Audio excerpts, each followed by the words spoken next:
Welcome, my patrons, to your exclusive It's Vinylly Mine episode. Yes, that's right. I mentioned that things would be fluid on our Patreon as I'm always trying new things. And so for right now, because I do have a number of them in the collection, these are going to be albums that I am unwrapping with you for the first time. So I'm getting to experience what type of albums these are and what's inside them along with you for the very first time. And that's what's going to kind of make them special. And when I can, I'll have you vote on them, and if I don't have that many in the collection, well, I'll feature that one that month. But I hope to bring you one, at least one every month, and this month, you're going to get two. But today, for our first exclusive Patreon It's Vinylly Mine episode, we're going to be looking at John Carpenter's Lost Themes of Volume 1. This is brought to us by Sacred Bones Records, catalog number SBR 123, and it was released in the U.S.,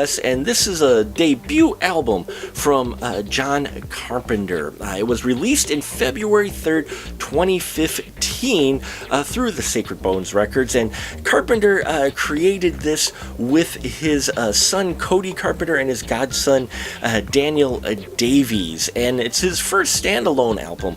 I have not heard any tracks from this album, so not only will we be unveiling this, but I'll take a listen to the soundtrack and give you my review of that as well. So why don't we snap to it, shall we?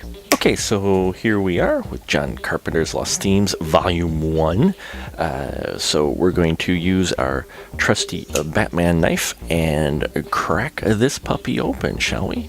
I've not seen the inside of this. I've not seen other copies of it, so what we see here is going to be new to you and me both at the same time. So, kind of looking forward to this. Now, I kind of like the scary John Carpenter image on the front of it, kind of standard for your self-titled album, if you will. So, it's really cool. It's got a nice gloss finish to it. I really enjoy that, and yeah, it's really well crafted back. Oh, it's got my fingerprints on it already. Look at that. I hate when that happens. But a very simple and dark background as well, with the listings of his music, which I'm definitely interested in. I really enjoy the John Carpenter's scores, so I'll be interested to hear what this music's like. Now, with it being a gatefold, let's check out what's on inside. Ah! Oh, what the hell? Okay, so that was a little unexpected. It's a little scary.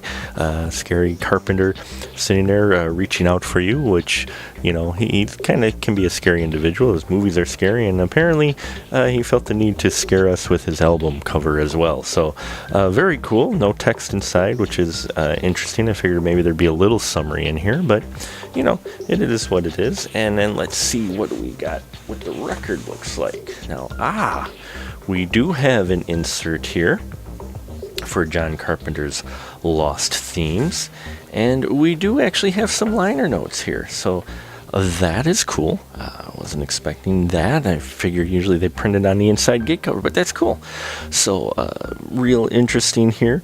Looks like messages and a kind of a description of how the Lost Themes came about to be, and so I'll have to read that and take a look a little more at that. And what else did we got in here? Oh, we got a card with the digital downloads. You don't get to see that. Sorry, folks. That one is going into my personal little file for later. And what do we got here? John Carpenter's. Ooh, this is a good, this feels like a 180-gram record. Feels very sturdy, and I like the label on it as well.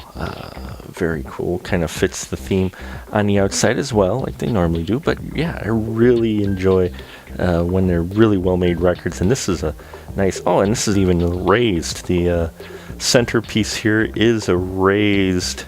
It's smooth, so it's not ridged at all, but it is raised. So this good solid 180-gram record is going to go on the record player, and I'm going to give a listen to it, and then I will come back with my short review on John Carpenter's Lost Themes, and we will see what it's all about and if it's as good as any of his soundtracks. Hey, all my movie maniacs, why don't you check out Central Battery Music Works? Yes, the website of our composer who makes music tracks just like the one you're hearing underneath our episode today. There's a lot of great stuff there, so why don't you head on over there when you're done watching our video. Now, back to the show. Hey, all my patrons, yes, I am back after listening to John Carpenter's Lost Themes Volume 1, and overall, I think it's a solid soundtrack. If you enjoy his soundtracks, I should say, you'll enjoy this album of original music. It's classic electronic synth music produced by Carpenter, just like you hear in like all of his movies where he did the score for it, and I really appreciated that, and any one of these tracks that he has on this album could easily fit into his movies, which I thought was great. Now, there's a track on here called Night where you could hear just a little bit elements of possibly of Escape from New York, and his Purgatory track on here I thought was fantastic. It's called Purgatory, and it's just this badass theme that you could almost see fit the Roddy Piper character in They Live. Now, it does come with 6 bonus tracks with the digital code that you get, so you can get the MP3s as well as these 6 bonus tracks, and they're remixes done by other artists of these tracks by John Carpenter, and some of them were good. Some of them I'm like, I'll like the original better. The Night remix on here, which is a remix of his John Carpenter's titled Night, of course. That one had added vocals to it, which added another layer to the music, and I thought was very fitting. Whereas the Wraith remix that was done on here, I was not such a big fan of it. The Fallen track, which is a remix as well, that one has some dissonant chords and really felt a little bit like Bernard Herrmann doing music over John Carpenter's music. So it's an interesting mix of the downloads. I think it's worth it, and I think this album overall is worth it, especially if you're a fan of the electronic synth music that Carpenter has done in his movies. You will want to pick this up. And that'll about do it here for us. Hope you've enjoyed this Patreon exclusive episode, but remember, it's not yours, it's vinylly mine. Catch you on the flip side.